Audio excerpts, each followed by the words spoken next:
Welcome to Messy Business, the podcast that will help you change how you work, not who you are. This is where we talk honestly about thinking clearly, making better decisions, and building a business that actually feels good to run without hustle, hype, or pretending everything's fine. I'm Libby Langley, business coach, author, optimist, realist, and self-employed since 2011. Here's this week's episode.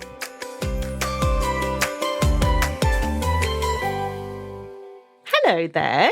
Welcome to another episode of Messy Business with me, Libby Langley. I am your professional problem solver and business sorter-outer here in your ears to give you a bit more sage advice this week. And today we're going to be talking about work that looks good versus work that gets results.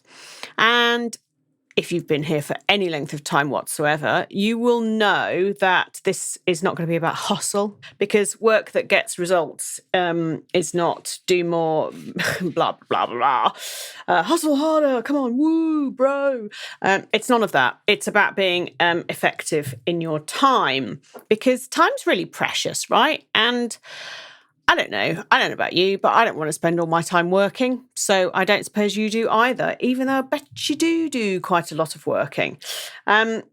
So I'm going to maybe hold you to account a little bit here, maybe make you a little bit uncomfortable, and maybe free up an absolute ton of time for you so that you can go and do something more interesting instead.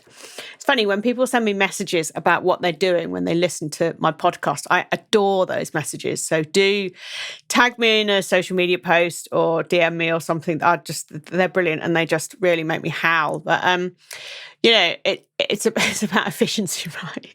I mean, a lot of people I know listen when they're out walking or driving, but ironing while you're working, while you're cooking is a particular favourite of mine, because I like to know what's being cooked, because I love cooking. It's a big hobby of mine. So do send them over to me, because that is work that gets results. Super efficiency. And there's a lot of stuff in business that I would say looks like work. You know, things like posting content, tweaking your website, building new offers, setting things up, reorganizing things. I mean, oh my God, you can spend an entire week doing all of that and you feel like you've worked really hard, but actually you've not really moved your business forward in any meaningful way. And this is what matters, right? It doesn't, how perfect stuff is doesn't matter.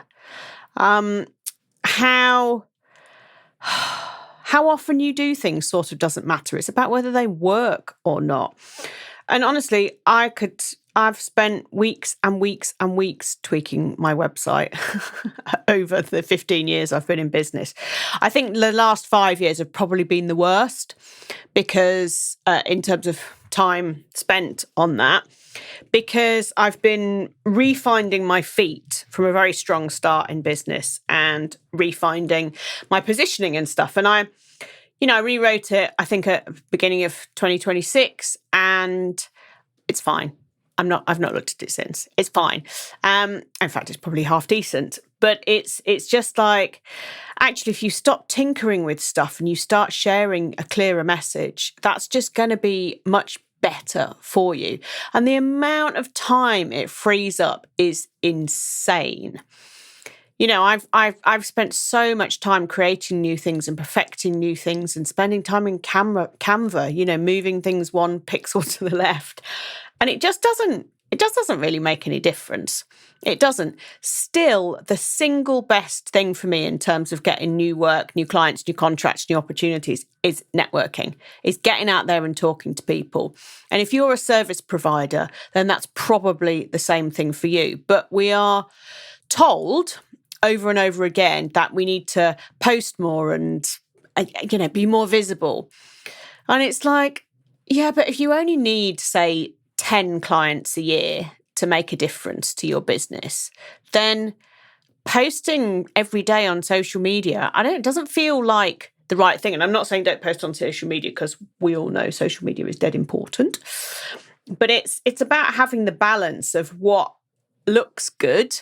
You've ticked the box. Have you posted on social media today? Yes, I have. The fact that it was utter garbage is never going to achieve anything, and only 2% will see that anyway of the people who follow you, and blah, blah, blah. Nobody ever asks that. But I am asking it today. I am saying it, that it's far better to do stuff that actually gets you results than it is to just do stuff. But what's the point? I mean, you just do stuff to tick boxes when you've got a job.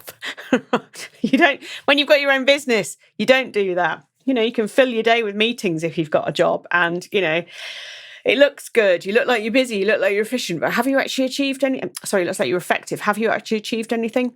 Arguably not so much.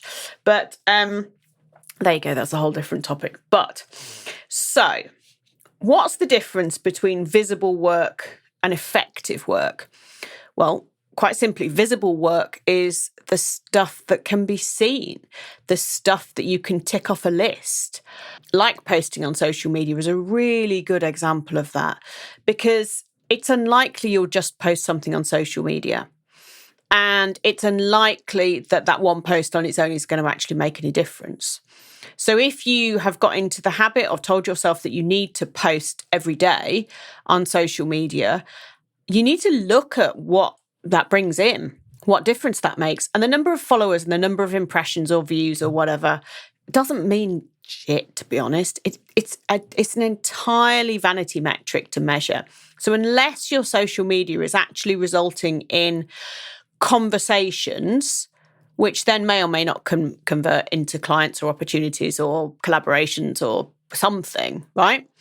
Or market research, whatever it is that you need from the conversation, is it worth the time? Would you be better to do a targeted email campaign? Would you be better to get out there and knock on some doors?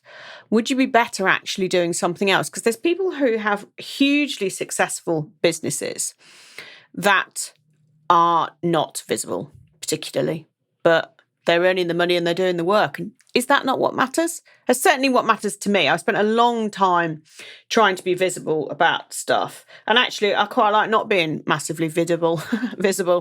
I like the fact that I've got, 192 episodes of this podcast out there that you can listen to whenever you like. It's all evergreen content. Yes, I mean, having done 192 episodes, the early ones, I don't know, perhaps not as good as now. I wasn't as accomplished as I am now. And also my offers have changed over the years, but thankfully the main web domain hasn't. So it's like pick your thing that's going to work for you. And you don't have to be visible. Well, there's multiple. I mean, obviously this podcast is visibility, right? Emails is visibility. But there's different kinds of visibility. And it is really about the effectiveness. So how can you track, or how do you track what's actually coming in and where people are coming from? And yeah, my income, bar a few things that I did, a couple of shorter courses and less expensive programs that I've run, I would say that 75% of my work and my income has come from networking. And networking can be online too.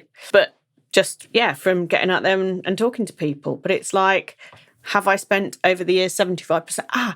Sorry, I just moved my shoulder and my neck hurt. Oh my goodness, that's a sign of getting old, isn't it? Have I spent 75% of my marketing time in networking or starting conversations? The answer is probably not. I probably spent way too much on social media over the years, but not now. So haven't really focused on social media for maybe 2 years now. And it's really nice. I love going on social media, particularly like spending time on Threads, but I don't really talk about work. But so there's also an assortment of looks like business tasks that you might do. Content for the sake of it, which we've talked about. Constant tweaking of things. How many times have you rewritten your website or a particular web page or a sales page or something? If you just speak from the heart, that's going to be really good. Yes, you could use AI to perhaps format it better, but always speak from the heart. Always use your words. Always use your tone, your cadence, your structure of things. Don't outsource any of that to AI. And also it can be a bugger for making you tweak stuff again, because you'll get the if you want me to, I can tell you a way to make this 100 times better. And it's like, well, why didn't you just tell me that in the first place? So, that constant chatter with AI, I would say, is a looks like business task, but arguably isn't all that effective. And organization, it's a lovely procrastination, that, isn't it? Nothing makes me happier than tidying things and having neatness. And I've talked about digital clutter and digital disorganization before. There's scroll back and find the episode about having a digital declutter.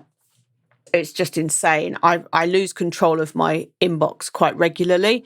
I find it really stressful. But a calming process that I find is like reorganizing my mugs in my cupboard. Hello, I'm autistic. Didn't know if you knew. Or, lining up my trainers and things like that. That just, there's a calmness to that.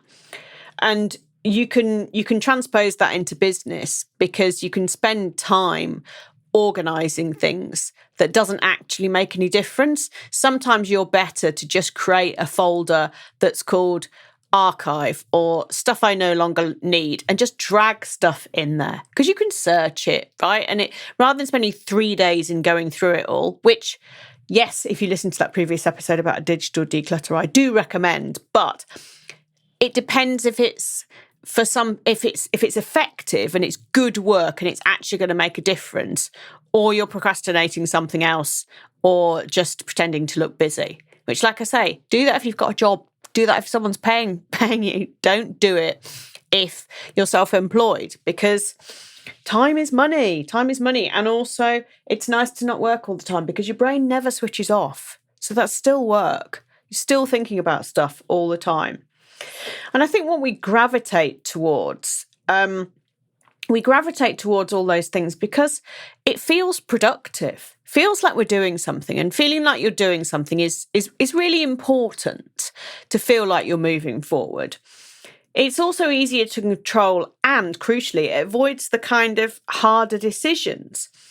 But what actually will move things forward for you is conversations with real people. They can be online, they can be in person, they can be in passing. Just asking, commenting on someone's LinkedIn post and starting a conversation that way, showing interest in other people is never not productive, never not an effective use of time, because you don't actually know what's going to come out of that conversation. And I'm not saying when people send you a message saying, oh, do you want to have a virtual coffee? It's like, absolutely not. I do not ever want to do that. But if you've had, you started maybe an interesting chat and then you decide to move to second base and have a conversation, brilliant, because that's where this cool stuff happens. That's where this alignment happens. And it's quite old school, right? Isn't it? That's how we used to do business. That's how people used to work. But when COVID came, we had to do everything online, and we haven't really gone back to stuff. And there's nothing, all my work is online. But 95% of my work is online. And there's nothing wrong with that at all. But it's about treating it as if it's in person, if that makes sense. So giving it the importance of that, rather than just filling your time with Zoom calls or Teams calls that aren't actually going to do anything. Something else that is work that gets results is making decisions. And they are sometimes tough to do, because you don't know if it's going to be the right decision. You might be really frightened of what's going to happen, particularly if it's saying no to something, or moving away from a client, or doing a pivot that you know in your heart you really want to do. But honestly, making those decisions, just making a decision, is going to stop all the headspace that these things take up. I can't bear it. And that's the ADHD. I can't bear endless research about anything. It's like holidays. My husband will do hours of research and look at things, and then he'll present to me like 2 or 3 options. And for the same for when we go for a walk, he'll like map out maybe half a dozen and then present the options to me, and I just make the choice, because making the choice for me is like, you've given me the information, I've processed it in a nanosecond because that's how my brain works. Yes, we're doing that. Great, let's move on. I don't have to think about this anymore. Let's just enjoy the thing when it comes. I can't languish in the sort of decision-making process. I find it very, very difficult. And that's not to say that all decisions are right decisions, but at least if you make one small decision and act on it, that's moving forward. And there are hundreds of micro decisions that you make every day. But in your business, there's small decisions, there's big decisions. And half the time you know what the answer is. And I know that this is what I do with my clients in my business sort outs. It's giving people permission to make the decisions that actually they know that they want to make. But it's only once they've said it to me and we've talked it through that they feel that they've been given the permission to give themselves the permission to make the decision. And then the momentum that comes for that is astonishing.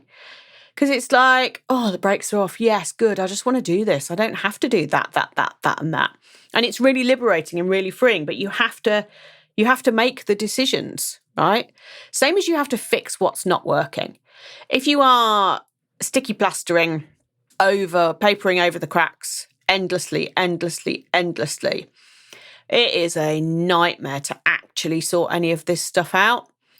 And take that from someone who's done it from business, and take that from someone who's also done it in their house renovation of removing wallpaper on wallpaper over literal cracks. Yeah, it would have been much easier if it was just all fixed from the start. So you're not uncovering these monstrosities. And the more layers you add onto something, actually, the harder it is to sort out. So it's being brave. It's ripping that plaster off and just being brave and bold and doing what you want to do in the first instance. When it's your business, right? It's your business. Who is to tell you what to do? It's got to be legal. It's got to be ethical. You've got to comply with whatever regulations, right? But who's to tell you the way that you run your business? No one. And to a certain extent, it's the same in a job. And I know I do have people who are employed listening to this. Hello, employed people.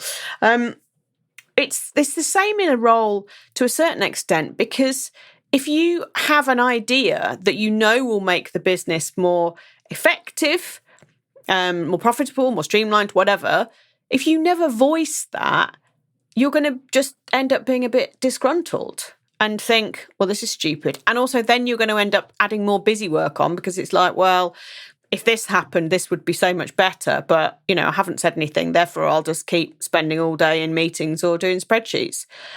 And it's sort of just a really waste of your time, of everybody's time. And that makes me does make me really sad. It makes me sad when it happens in jobs, but it makes me weep when it happens in your own business, because it's your time. It's your time you're wasting, as I believe a teacher might say. Another thing that actually will move you forward and your business forward is pricing stuff properly. Is pricing stuff where it should be priced, where it's profitable, where it factors in your time that you're spending on this, where it positions you for the clients that you want to work with. You can be too expensive, you can be too cheap, you can be absolutely spot on for the clients you want to work with. And that's really crucial, because for a photographer, for example, you could charge £30 for a photo shoot. You could charge £30,000 for a photo shoot. There are clients on every scale of that. And you get to choose. You get to decide where you want to be positioned. And that's the same for almost every business. I mean, if you're funded, if in your role you're funded, you have far less leeway, but you still have opportunity to add additional services in that are commercially costed.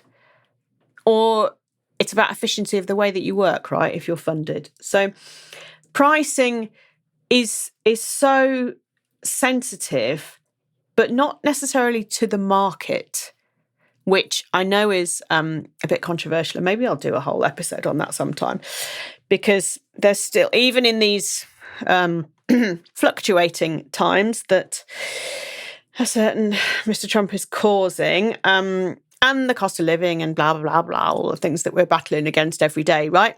There's still people who are buying Ferraris. There's still people who will pay for a really good, really caring service rather than buying everything off Temu services. And another way that you can do that or be more is to be more effective, right? It's to simplify the way that you deliver your service. Because if you add more bells and whistles and more this and more that, it's going to be more complicated for you, which takes more headspace and is more cost in terms of time, possibly in terms of systems and all of that too. And you don't necessarily need that, right? You don't necessarily need to do it because people don't necessarily want it. Some examples of that would be things like more and more lead magnets.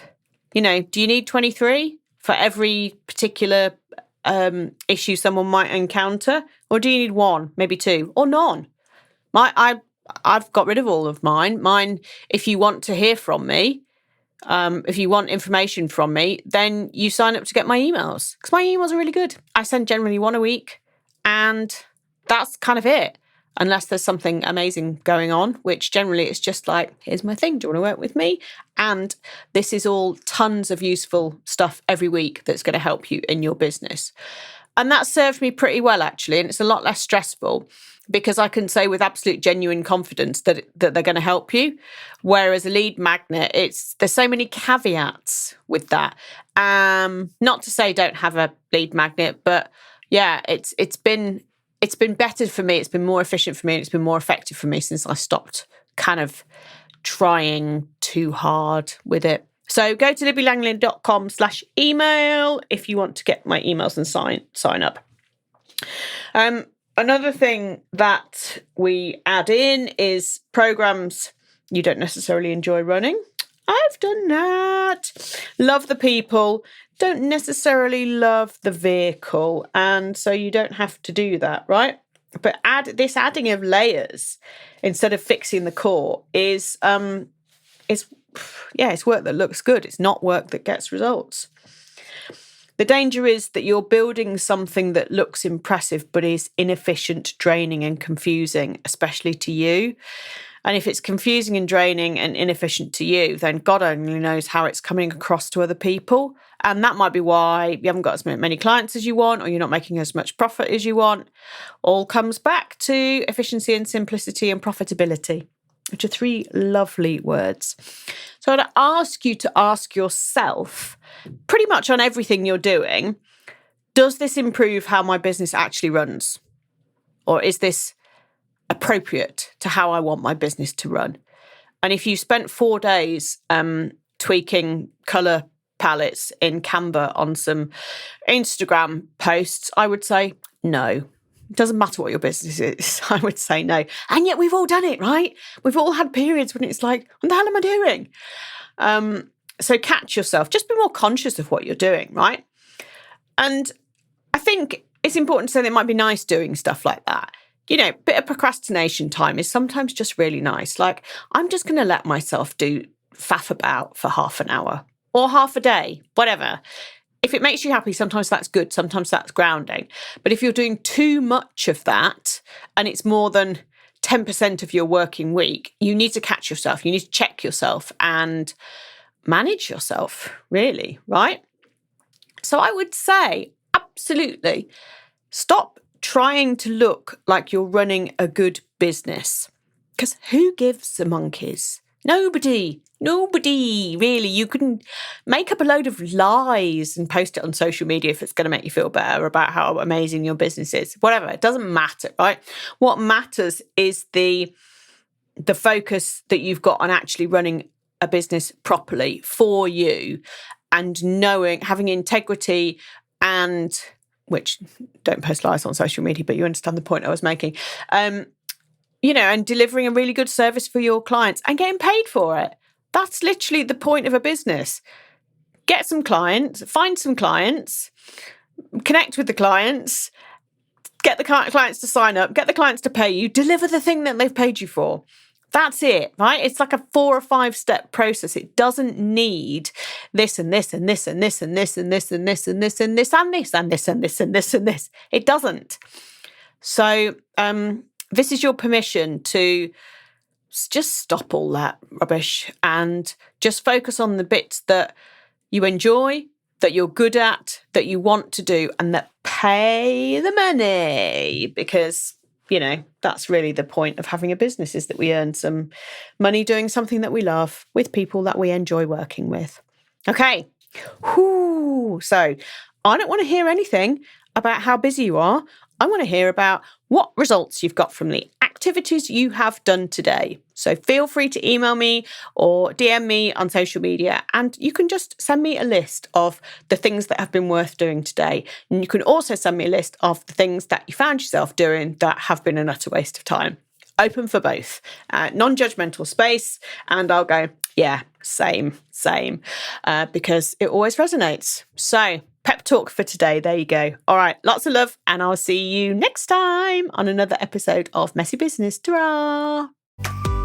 Thanks for joining me for another episode of Messy Business. If this episode made things feel a little clearer, come and tell me. I'm over on Instagram at Libby Langley. Until next time, remember, you can change how you work without needing to change who you are.